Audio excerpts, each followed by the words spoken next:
Welcome to Weston Hospicecare's series of conversations about death and dying.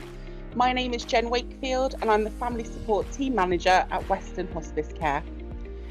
In conjunction with Hospice UK and the National Dying Matters Awareness Week, we aim to discuss some of your thoughts and questions about death and dying in general, as well as during this coronavirus pandemic. We hope you find these conversations informative and useful, but don't forget that you can always contact us using the details on our website for more information. We'll also be posting some links to other online resources that you may find helpful. Our team in conversation today are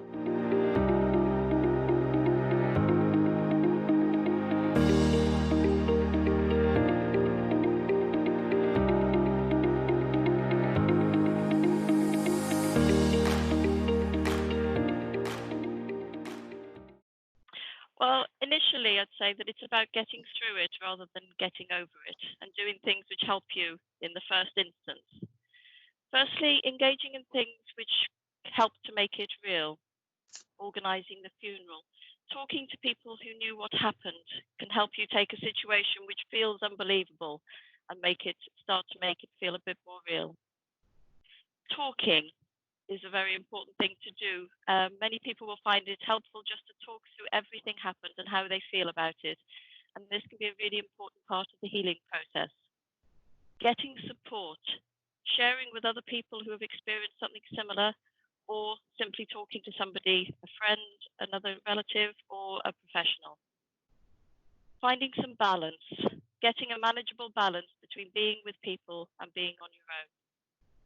But everyone's experience and response is going to be different. There's no right or normal response. There are some common reactions which you might find in the first hours, days, weeks, and months after a traumatic event. These feelings can be very, very strong and frightening, so do get support if this is experienced.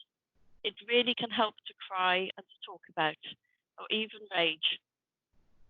Feeling numb is also very, very normal, but if it continues, really get help. Grief is a normal expression of the loss of a loved one. More problems can be experienced if it's bottled up rather than it's expressed. I found a lovely quote the other day in a book I was reading, which said, "Grief is not like the measles. We do not go back to being the person we were before our loss. We learn to live with it, and little by little, the pain will diminish."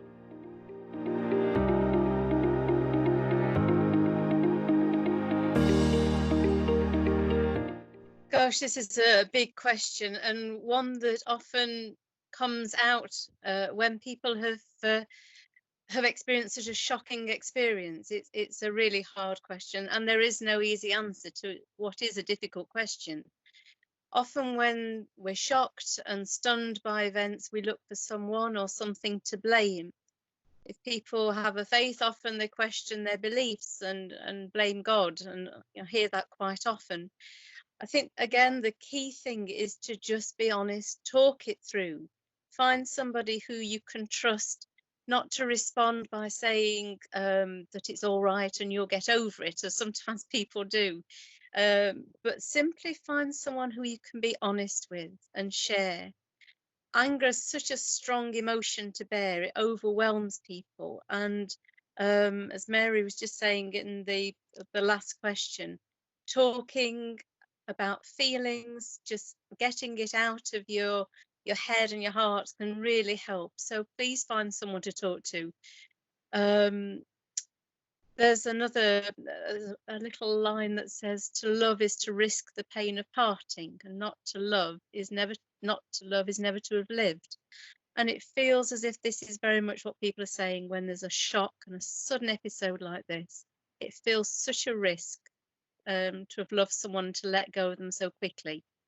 Just talk it through. Find someone you really can be honest with.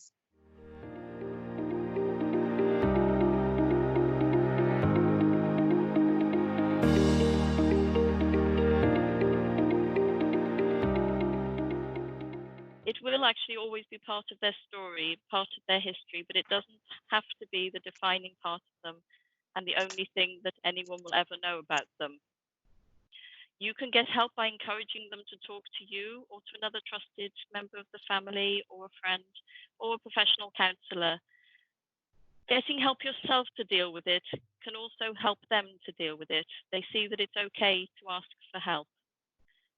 I'm often reminded of the analogy of being on an aeroplane, and when the oxygen masks, when they do the demonstration of what to do in an emergency, and the oxygen masks come down, and you're always told to get help, to put your own on first, and then to help someone else, because you can only help someone else from a point of strength.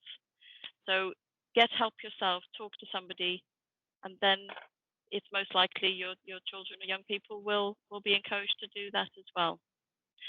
Educate yourself, know what's happening to them. That can really help to take away the fear of what it is. But mainly be patient. They'll talk when they're ready, if they know they can, and keep loving them. I know from personal experience, and I'm sure that many other people too do, that it is possible to recover from these traumatic and difficult events with the right support.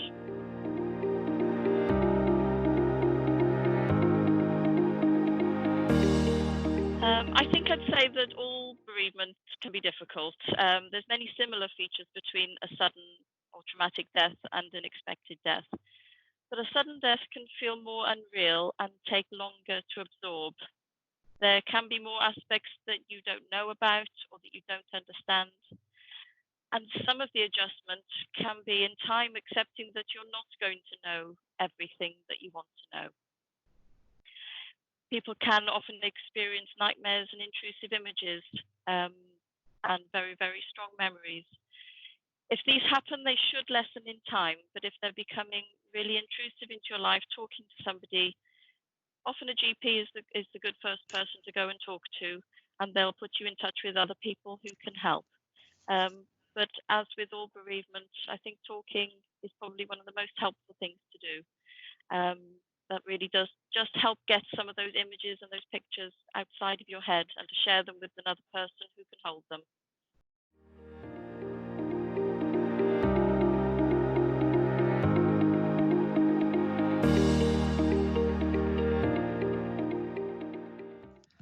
So there are several reasons that by law we're required to refer people to the coroner. Usually it's because we need more information about what happened in that situation. And I think sometimes people worry that referral to the coroner means that there's going to be a post-mortem, that there's going to be an inquest, but that's not always the case by any means. Certainly here at Weston Hospice, we have a really good relationship with our coroner. Sometimes if there's a very specific reason, that means we will have to discuss a person's death with the coroner. We preempt that by speaking to the coroner in advance and finding out whether they would be happy with the amount of information that we already have for us to issue a death certificate in those circumstances. So sometimes we can avoid a discussion with the coroner after somebody's died. But if we do feel that we don't have enough information, or that we need to talk things through with the coroner, we have a very open relationship with them, and we will contact them. And more often than not, that results in us being able to issue a death certificate without any further steps being needed to be taken. If there is more information needed, and for example, somebody does need to have a post-mortem to provide us more information about the cause of death, and sometimes we offer that to families as an option as well. Because if we're not absolutely clear, even though somebody's been very unwell, sometimes things can happen more suddenly or unexpectedly, and sometimes we'll talk that through with families after somebody's died about whether it's important for them to know what happens. So if there is then it's felt that there's a need for somebody to have a post-mortem, then that may delay somebody's funeral, but often people can still be working with the funeral directors to start to get arrangements in place, knowing that hopefully in the near future somebody will be able to have their funeral as planned. I'll maybe hand over to Karen at that point. Yes, I just add on to what you said, Fiona, really, that it doesn't stop people beginning to think about the kind of funeral they want to have for the person. And often it's really helpful because in the absence of being able to organise something quickly, it gives a focus of activity. It means you can talk to family, take your time, begin to think about what's really important to go into the funeral and how you want the service to be. And when it sort of feels as if you might be waiting a little bit longer than you'd hoped, this talking to one another and planning can be a really helpful focus.